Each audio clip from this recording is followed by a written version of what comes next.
स्वागत करता है। आज हम बात करने वाले हैं लिमिटलेस के बारे में। ये कहानी है एक बेरोजगार आदमी की जो कुछ ही दिनों में इतने पैसे बनाता है जिसे देख करके पूरी दुनिया दंग रह जाती है कि आखिर उसने एक कारनामा किया तो किया कैसे। कहानी की शुरुआत होती है और हम एक आदमी को देखते हैं जिसका नाम है ईडी मोरा। ईडी अभी अपने घर के बालकनी में खड़ा है और नीचे छलांग लगाने के बारे में सोच रहा है ताकि वो अपनी जान दे सके। तभी उसके पीछे हम कुछ गुंडों को देखते हैं जो उसे मारने के लिए आए हैं और ईडी उनके हाथों नहीं मरना चाहता, इसीलिए वो चाहता है कि वो अपनी जान खुद दे दे। फिर वो बताना शुरू करता है कि आखिर वो यहाँ तक कैसे पहुंचा और यहाँ से कहानी जाती है फ्लैशबैक में। हम ईडी को देखते हैं जो पेशे से एक राइटर है। उसकी हालत देख करके ऐसा लगता है कि वो अपने आप पर बिल्कुल भी ध्यान नहीं देता। उसके बाल बढ़े हुए हैं, उसके साथ साथ उसके कपड़े भी गंदे हैं। वो दिन भर घर में पड़ा रहता है, उसे कुछ भी करने का मन नहीं करता। उसने बहुत समय से कुछ भी नहीं लिखा है। दिन प्रतिदिन उसका समय ऐसे ही बीतते जाता है। वो दिन भर घर में सोता है, नशा करता है और कुछ कुछ खाते रहता है। उसके साथ साथ वो टीवी पर ब्रूस ली की फाइट्स भी देखता है। एक दिन उसकी गर्लफ्रेंड उसे मिलने के लिए बुलाती है जिसका नाम है लिंडी। वो मिलते ही कहती है कि अब उसके साथ नहीं रह सकती। ईडी इस बात को समझ जाता है कि वो कुछ भी नहीं कर रहा है, इसीलिए लिंडी उसे छोड़ रही है। जबकि लिंडी का करियर अच्छा चल रहा है, हाल ही में उसका प्रमोशन भी हुआ है। तब ईडी अपनी पूरी कोशिश करता है कि वह कैसे भी लिंडी को रोक ले। वो उसे शादी के लिए भी पूछने जाता है। तब लिंडी कहती है कि मैं तुम्हारे झांसे में नहीं आने वाली, तुमने पहले भी शादी की थी, जो शादी एक सप्ताह के अंदर ही टूट गई। इन बातों को सुनने के बाद ईडी समझ जाता है कि लिंडी अब उसके साथ नहीं रहेगी। इन दोनों का ब्रेकअप होता है और वो निकल जाती है। ईडी आने लगता है अपने घर की तरफ। तभी रास्ते में उसे एक आदमी रोकता है जिसका नाम है वर्नन। ईडी की जो एक्स वाइफ है वर्नन उसी का भाई है। ये लोग बहुत समय के बाद मिल रहे हैं मगर फिर भी वर्नन ने उसे पहचान लिया। ये दोनों जाकर के बैठ जाते हैं बगल के बार में। तब हमें पता लगता है कि 9 साल पहले जब ईडी वर्नन से मिला था तब वो नशे की चीजें बेचता था, लेकिन अब वर्नन का कहना है कि वो एक फार्मास्यूटिकल कंपनी में काम करता है। उसकी लाइफस्टाइल पूरे तरीके से चेंज हो चुकी है और इस बात को ईडी समझ नहीं पाता। तब वो उसके सामने एक गोली रखता है, कहता है इसका नाम है NZT48। अभी तक ये ड्रग मार्केट में नहीं आया है मगर इससे बेहतरीन चीज तुम्हें कहीं नहीं मिलेगी। ईडी कहता है कि मैं ड्रग्स नहीं लेना चाहता, मेरी ऑलरेडी हालत बहुत खराब है, मैं एक एडिक्ट नहीं बनना चाहता हूँ। वर्नन कहता है कि ये ड्रग बिल्कुल अलग है, तुम्हें पता भी नहीं है कि इसकी ताकत क्या है। मुझे ये बताओ कि एक इंसान अपने दिमाग का कितना प्रतिशत इस्तेमाल करता है। ईडी कहता है कि 5 से 10%। वर्नन कहता है लेकिन ये दवाई तुम्हें मदद करेगी अपने दिमाग का 100% इस्तेमाल करने में, और एक बार तुम्हारा दिमाग इतना चलने लगे तब तुम सोच भी नहीं सकते कि क्या कर सकते हो। मगर ईडी इस चीज को लेने में बिल्कुल भी इंटरेस्टेड नहीं है। तभी वर्नन का फोन बजता है। वर्नन बात करते हुए कहता है कि मुझे निकलना है। वो एक गोली के साथ साथ अपना कार्ड रख करके निकल जाता है। अब ईडी वापस आ रहा है अपने घर की तरफ। रास्ते में वो उस गोली को देखता है, थोड़ा सोचता है और खा लेता है। ऊपर आने के बाद वो जैसे ही अपने घर के अंदर दाखिल होने वाला होता है उसे अपनी लैंडलेडी नजर आती है। वो उस पर चिल्ला करके कहती है कि पिछले कई महीने से तुमने किराया नहीं भरा। अभी इनकी बातें चली रही होती है तभी इसका असर होना शुरू हो जाता है और ईडी को ऐसा लगता है कि उसका दिमाग खुल गया। अब वो सारी चीजों को बड़े ही अच्छे तरीके से देख पा रहा है। वो हर एक चीज को सुन पा रहा है और बाकी चीजों को ध्यान से देख भी पा रहा है कि इस लड़की ने अपने बैग के अंदर कौन सी किताब रखी है। वो तुरंत इस लड़की से बोलता है कि मुझे लगता है तुम अपने पति का गुस्सा मुझ पे निकाल रही हो, क्या तुम्हारे लॉ कॉलेज में कोई दिक्कत है? तब वो लड़की कहती है कि तुम्हें कैसे पता कि मैं लॉ कॉलेज में हूँ, क्या तुम मेरा पीछा कर रहे थे? ईडी कहता है कि नहीं, तुम्हारे बैग में एक किताब है जो लॉ कॉलेज में पढ़ाया जाता है। इस लड़की को भरोसा नहीं होता। तब हमें पता लगता है कि ईडी ने इस किताब को 12 साल पहले बस देखा था और उसके पन्ने पलटे थे, मगर जब वो अपने दिमाग का पूरा इस्तेमाल कर पा रहा है तो उसे हर एक चीज याद आ रही है। इस बात को प्रूव करने के लिए वो उस लड़की को सारी चीजें पढ़ाने लगता है कि इस किताब में कौन से पेज पर क्या चीज लिखी गई है। उसकी लैंडलेडी बहुत ही ज्यादा प्रभावित हो जाती है। ईडी उसके घर के अंदर जाता है और ये दोनों इंटीमेट होना शुरू हो जाते हैं। इंटीमेट होने के बाद वो जैसे ही कमरे के अंदर दाखिल होता है उसे एहसास होता है कि उसका घर कितना गंदा और अनऑर्गेनाइज्ड है। वो तुरंत घर को ठीक कर देता है और सोचने लगता है कि आखिर ये दवाई इतनी ज्यादा अलग कैसे है। जब भी वो कोई और नशा करता था तो उसे चक्कर आते थे, उसे बैठने का मन करता था, कुछ भी करने का मन नहीं करता था, लेकिन इस ड्रग ने पूरी तरीके से चीजों को बदल दिया। उसे नशा करने का मन नहीं कर रहा और वो बहुत ही ज्यादा फोकस्ड है। उसे हर चीज पता है, उसे अब कैसे भी काम करना है। वो बैठ करके अपना किताब लिखना शुरू कर देता है और थोड़े ही समय में उसने पूरी की पूरी किताब लिख दी है। वो लेकर के किताब को पहुंचता है पब्लिशर के पास। उसे बिल्कुल भी भरोसा नहीं होता कि इतनी जल्दी कैसे किताब लिख दी ईडी ने। ईडी कहते हैं कि तुम किताब के कुछ पन्नों को पढ़ो, अगर तुम्हें अच्छी नहीं लगेगी तो मुझे बताना, मैं तुम्हारे एडवांस वापस कर दूंगा। इतना कह के वापस चला आता है घर पे। जब वो सुबह सुबह उठता है तो उसे एहसास होता है कि गोली का असर खत्म हो गया है, यानी इसका असर ज्यादा देर तक नहीं रहता, बस एक दिन तक रहता है। तभी उसे पब्लिशर का संदेश मिलता है। पब्लिशर उसके कुछ पन्नों को पढ़ करके पागल हो गई है। वो उसके साथ और भी काम करना चाहती है। इन बातों को सुनने के बाद ईडी बहुत खुश है। अब वो चाहता है कि वो उस दवाई को फिर से ले ताकि और भी काम कर सके। वो सीधा पहुंचता है वर्नन के घर पे। वर्नन जैसे ही दरवाजा खोलता है वो देखता है कि वर्नन के चेहरे पर चोट लगी है। जब वो वर्नन से पूछता है तो वो कुछ भी नहीं बताता कि उसे किसने पीटा। वो दवाई के बारे में पूछने लगता है। वो कहता है कि इसके बारे में ज्यादा लोगों को पता नहीं, बहुत अजीबोगरीब लोग इसे बनाते हैं, क्या तुम्हें और गोली चाहिए? ईडी कहता है कि हाँ। वर्नन कहता है मेरे चेहरे पे चोट लगी है, मैं ऐसे बाहर नहीं जा सकता, तुम बाहर जाओ और मेरे लिए खाना और मेरे लॉन्ड्री से कपड़े लेकर के आओ। ईडी चला जाता है बाहर। कुछ घंटों के बाद वो जैसे ही वापस आता है देखता है कि यहाँ पर वर्नन की लाश पड़ी है और पूरा का पूरा घर बिखरा हुआ है। वो बहुत ही बुरी तरीके से डर जाता है और पुलिस वालों को कॉल करके बताता है कि यहाँ पर एक लाश है, लेकिन पुलिस वालों को आने में बहुत समय लग रहा है। तब ईडी इस बारे में सोचता है कि आखिर यहाँ पर क्या हुआ। शायद जो लोग यहाँ पर आए थे वो भी उसी गोली को ढूंढ रहे थे। जब उन्हें गोली नहीं मिली तब उन्होंने वर्नन को मार दिया, यानी कहीं ना कहीं वो गोली अभी भी इस घर के अंदर मौजूद है। वो तुरंत ग्लव्स पहन करके गोली को ढूंढना शुरू कर देता है, मगर बहुत देर ढूंढने के बाद भी उसे कहीं भी गोली नहीं मिलती। तब वो चुपचाप बैठ जाता है और सोचने लगता है। उसकी नजर पड़ती है किचन की तरफ। वो सोचता है कि अगर इस घर में किचन है फिर भी उसे खाना बाहर से लाने के लिए वर्नन ने क्यों कहा, यानी कि गोली किचन के अंदर है। वो तुरंत पहुंचता है ओवन की तरफ और अंदर हाथ डालता है। तब उसे एक पार्सल मिलता है। पार्सल खोलने के बाद वो देखता देखता है कि अंदर एक डायरी है, कुछ पैसे हैं और बहुत सारी गोलियां। वो उन्हें उठाता है, तभी पुलिस वाले चले आते हैं दरवाजे पर। वो तुरंत गोलियों को छुपाता है और दरवाजा खोल करके पुलिस वालों को बताता है कि जैसे ही वो अंदर आया उसे लाश दिखाई पड़ी। उसे पुलिस वाले पुलिस स्टेशन लेके जाते हैं और पूछते हैं कि तुम्हारा क्या रिश्ता है इस आदमी से। वो कहता है कि ये मेरी एक्स वाइफ का भाई है। वो तुरंत उसकी एक्स वाइफ को कॉल लगाते हैं जिसका नाम है मेलिसा। मेलिसा पुलिस वालों से बात करती है और उसके साथ साथ वो बात करती है ईडी से भी। तब पुलिस वाले उसे छोड़ देते हैं। अब ईडी की लाइफ पूरी तरीके से बदल रही है। वो रोज गोली ले रहा है जिससे उसका दिमाग बहुत ही तेजी से काम कर रहा है। वो सबसे पहले अपने हुलिये को बदलता है और एक नई किताब को 4 दिन में फाइनल कर देता है। उसके साथ साथ वो जिस भाषा को भी सुनता है उस भाषा को वो सीख भी लेता है। वो कसीने में चला जाता है और मैथमेटिक्स वाला दिमाग लगाता है कि कब कौन सी चीज आएगी और इसमें भी वो पैसे जीतने लगता है। वो हर चीज सीख रहा है बहुत ही तेजी से। उसे बहुत सारी भाषाएं आती हैं जिनकी मदद से वो अलग अलग देशों की लड़कियों के साथ इंटीमेट भी होता है।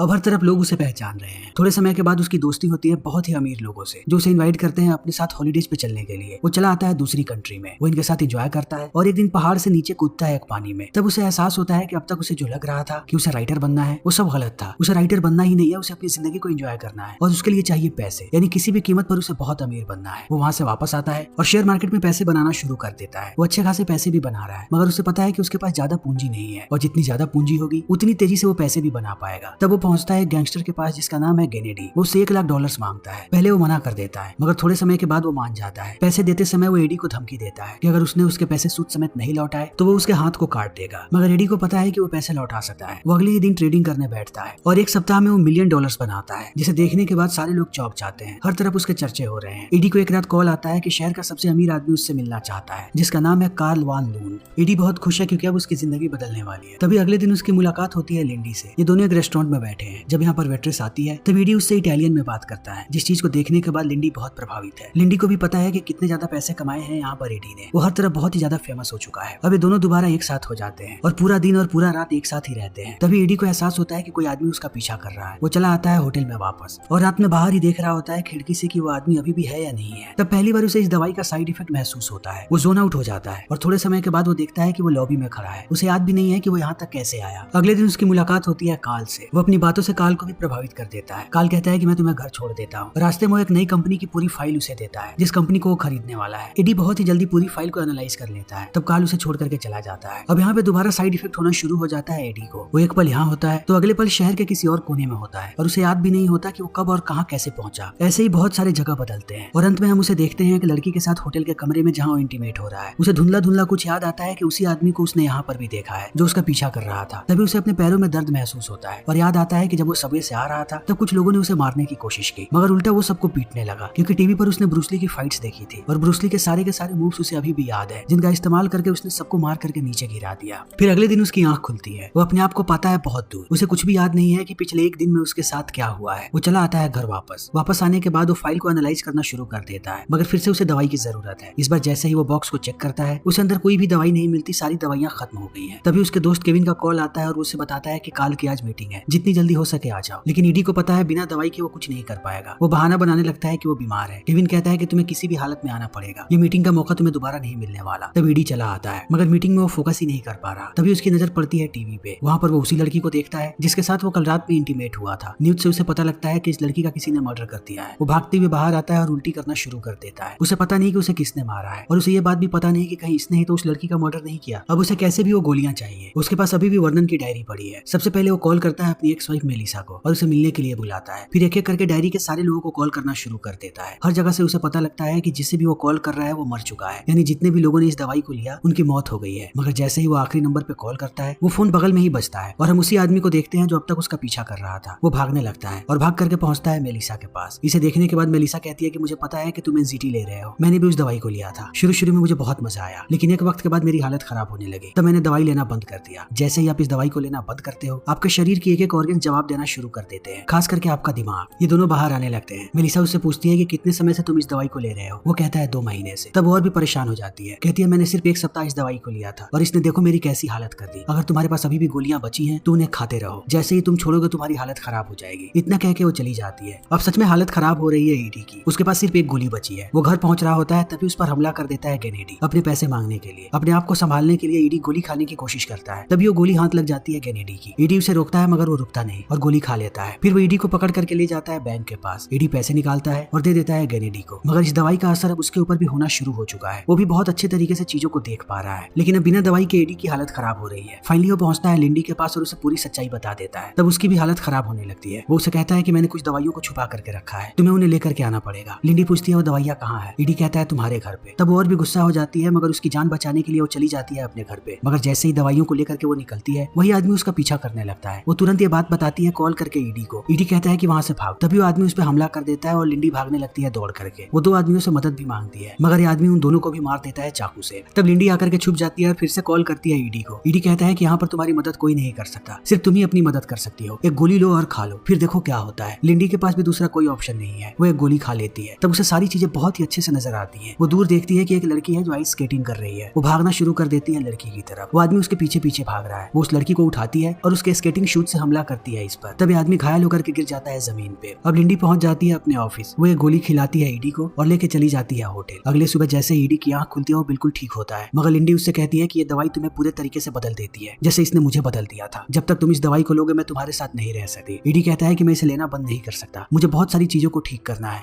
तब लिंडी उससे कहती है कि एक बार तुम सारी चीजों को ठीक कर लो और जब तुम इसे लेना बंद कर दोगे तब मैं तुम्हारे पास आऊंगी। इतना कह के वो निकल जाती है। तब दोबारा काम पे लग जाता है ईडी। अब वो बहुत ही अच्छे तरीके से सोच पा रहा है। वो जाता है काल के पास और उसके साथ काम करना शुरू कर देता है, मगर उसके साथ साथ उसने अब एक स्ट्रेटेजी बनाई है। उसे पता है कि इस दवाई के साइड इफेक्ट्स को कैसे रोकना है। उसे अच्छी डाइट लेनी है, उसके साथ साथ नशे से दूर रहना है, तब वो साइड इफेक्ट्स को रोक पाएगा। फिर वो पहुंचता है एक डॉक्टर के पास उसके लैब में। उसे एक दवाई देता है और कहता है कि ऐसी दवाई मुझे दोबारा बना करके दो, मगर इसमें जो साइड इफेक्ट्स हैं उन्हें खत्म करना पड़ेगा, बदले में मैं तुम्हें मुंह मांगी रकम दूंगा। इतना बोल के जैसे ही वो निकलता है, अब उसे जाना पड़ता है पुलिस स्टेशन। वहाँ का पुलिस वाला बताता है कि जिस लड़की की मौत हुई वहाँ पर एक आदमी ने तुम्हें देखा था आखिरी बार उसके साथ, लेकिन यहाँ पर ईडी पूरी तैयारी के साथ आया है। वो शहर के सबसे बड़े वकील को बुलाता है जो एक झटके में छुड़ा लेता है उसे, और अगले दिन ये लोग पहुंच जाते हैं मीटिंग में। यहीं पर हम हैंक नाम के आदमी को देखते हैं जिसकी कंपनी को काल खरीद रहा है। इनकी लगभग डील पक्की हो जाती है, मगर हैंक की तबीयत खराब हो रही है। काल इस डील से बहुत ही ज्यादा खुश है। वो ईडी को कहता है कि मैं तुम्हें $40 मिलियन देने वाला हूँ, उसके साथ साथ अगर तुम चाहो तो मेरे पार्टनर बन सकते हो। मैं नहीं चाहता कि कल तुम मेरा कंपटीशन बनो। इस बात को सुनने के बाद अब ईडी बहुत ही ज्यादा खुश है। फाइनली उसकी जिंदगी बदल गई है। मगर अब वो जैसे ही बाहर आता है वो देखता है कि गेनेडी उसके पास आ चुका है। वो उससे कहता है कि मुझे गोलियां चाहिए। ईडी कहता है कि मेरे पास और गोलियां नहीं है। तब वो उसे धमकी देता है और कहता है कि मुझे पता है तुम काल के साथ काम कर रहे हो, अगर मुझे गोलियां नहीं मिली तो मैं काल को बता दूंगा कि तुम एक ड्रग एडिक्ट हो। ईडी कहता है इस बात से कोई फर्क नहीं पड़ता। ईडी को पता है कि अगले दिन जैसे ही डील होगा उसे पैसे मिल जाएंगे और वो कॉन्ट्रैक्ट भी साइन कर लेगा। उसके बाद किसी के कुछ भी बोलने से कोई फर्क नहीं पड़ने वाला। लेकिन अगले दिन हैंक मीटिंग के लिए आता ही नहीं है। थोड़ी देर के बाद उसकी पत्नी आती है और बताती है कि अब हैंक अपनी आखिरी सांसें ले रहा है हॉस्पिटल में, अगर वो ठीक हो गया तो आकर के साइन कर देगा, और अगर वो ठीक नहीं हुआ तो पावर ऑफ अटॉर्नी मिल जाएगी उसकी पत्नी को, तब वो कंपनी को बेच देगी। यानी इनका डील अभी भी ऑन है। ये दोनों उसे नीचे छोड़ने के लिए आते हैं। तभी ईडी देखता है कि जो आदमी अब तक उसका पीछा कर रहा था वही हैंक का बॉडीगार्ड है। अब उसे पूरी बात समझ में आती है कि हैंक बीमार क्यों है, क्योंकि वो भी इस गोली को लेता था और गोली ना मिलने की वजह से वो बीमार होने लगा। इसीलिए उसका बॉडीगार्ड इनके पीछे लगा था ताकि उसे गोली मिल सके। इसी बीच जब दोबारा ईडी को बुलाया जाता है पुलिस स्टेशन, वो अपने वकील के साथ गया है। वो अपना कोट निकाल करके वकील को देता है और जाके लाइन में खड़ा हो जाता है। आई विटनेस उसे पहचानने वाला है, मगर यहाँ पर सारे लोग एक जैसे दिख रहे हैं। वो आदमी कंफ्यूज हो जाता है और नहीं पहचान पाता ईडी को। ईडी बाहर आता है और कोट लेकर के सीधा चला आता है काल के पास। काल बहुत ही परेशान है। वो कहता है कि हैंक अपनी आखिरी सांसें ले रहा है, ये बातें मीडिया में आ चुकी हैं कि हम उनकी कंपनी को खरीद रहे हैं। तभी फिर से झटका लगना शुरू हो जाता है ईडी को। उसे एहसास होता है उसके गोली लेने का टाइम हो गया है। वो हमेशा गोली को अपने कोट में लेकर के चलता था, लेकिन अभी वो देखता है कि उसके कोट से सारी की सारी गोलियां गायब है। वो परेशान होकर के आने लगता है बाहर। तभी वो देखता है उसके लिए कुरियर आया है। डब्बा खोलने के बाद वो देखता है कि इसके अंदर 2 लोगों के हाथ हैं। ये वही 2 लोग हैं जिनको ईडी ने अपने बॉडीगार्ड के रूप में हायर किया था, यानी कि ये सब कुछ गेनेडी ने किया है। वो चला आता है अपने घर पे और टीवी देखने लगता है। टीवी में वो जैसे ही अपने वकील को देखता है उसे एहसास होता है कि यही वकील काम करता है हैंक के लिए, और इसी को अपना कोट देकर के ईडी अंदर गया था। यानी इस वकील ने सारी गोलियों को चुराया और भेज दिया हैंक के पास।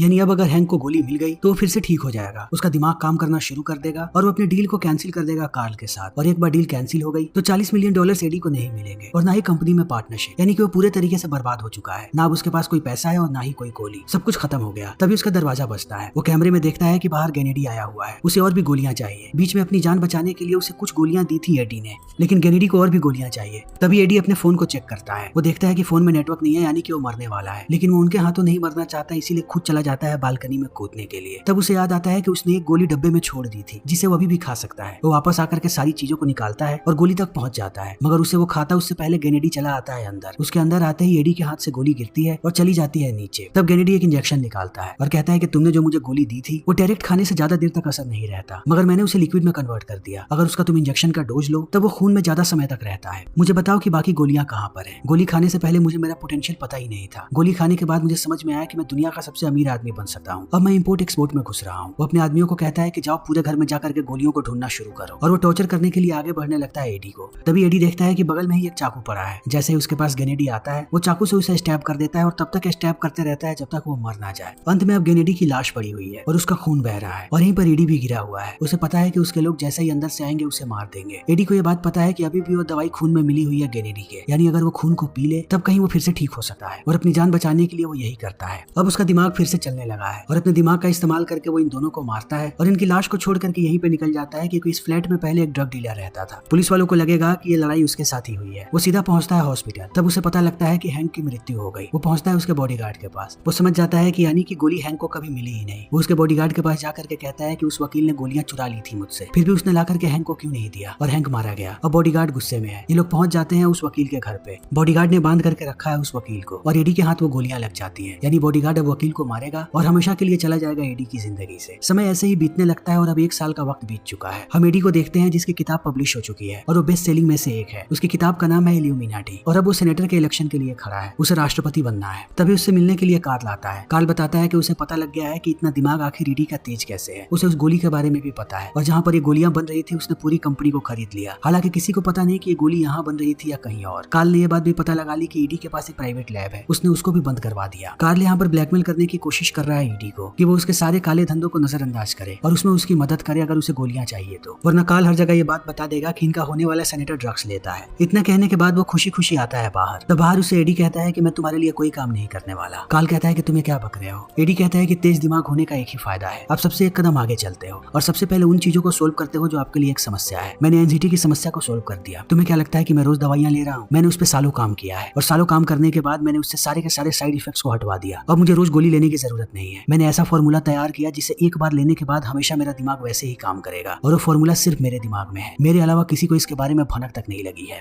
अब वो गोली कहीं एग्जिस्ट ही नहीं करती और मेरे अलावा कोई उसका इस्तेमाल भी नहीं करेगा। वो कहता है कि तुम्हें सामने वो गाड़ी दिख रही है, 500 मीटर दूर से एक गाड़ी आ रही है 170 की रफ्तार से। वो तुरंत आकर के इस गाड़ी में टक्कर मारने वाली है, और ऐसा ही होता है। फिर वो आगे बढ़ता है कार्ल की तरफ। उसके सीने पर हाथ रख के कहता है कि तुम्हें दिल की बीमारी है, और ये बात सिर्फ कार्ल को पता थी, उसके अलावा कोई नहीं जानता था। वो उसे गाड़ी में बैठा देता है और कहता है कि अगर तुम्हें लगता है कि तुम मुझे ब्लैकमेल कर सकते हो और मेरा करियर खराब कर सकते हो, तब तुम सबसे ज्यादा भ्रम में हो। मैं हमेशा तुम लोगों से एक कदम आगे था। अगर तुमने कोई भी कदम उठाया तो मेरे पास उसके 5 जवाब होंगे। मैं तुम्हें कहीं का नहीं छोड़ूंगा। अब इन बातों को सुनने के बाद कार्ल की हालत खराब है। वो यहाँ से चला जाता है और एडी सीधा पहुंचता है एक चाइनीज रेस्टोरेंट में। लिंडी उसके सामने बैठी है, यानी कि ये दोनों अभी भी एक साथ हैं। जैसे यहाँ पर वेटर आता है, एडी चाइनीज में ऑर्डर करता है और उसे देख करके लिंडी मुस्कुराती है। तब एडी भी मुस्कुराता है और ये फिल्म यहीं पर खत्म हो जाती है। दोस्तों, हमारी आज की ये वीडियो यहीं पर खत्म होती है। अगर आपको हमारी ये वीडियो पसंद आई हो तो इसे लाइक करें, शेयर करें और चैनल को सब्सक्राइब करें। Thank you.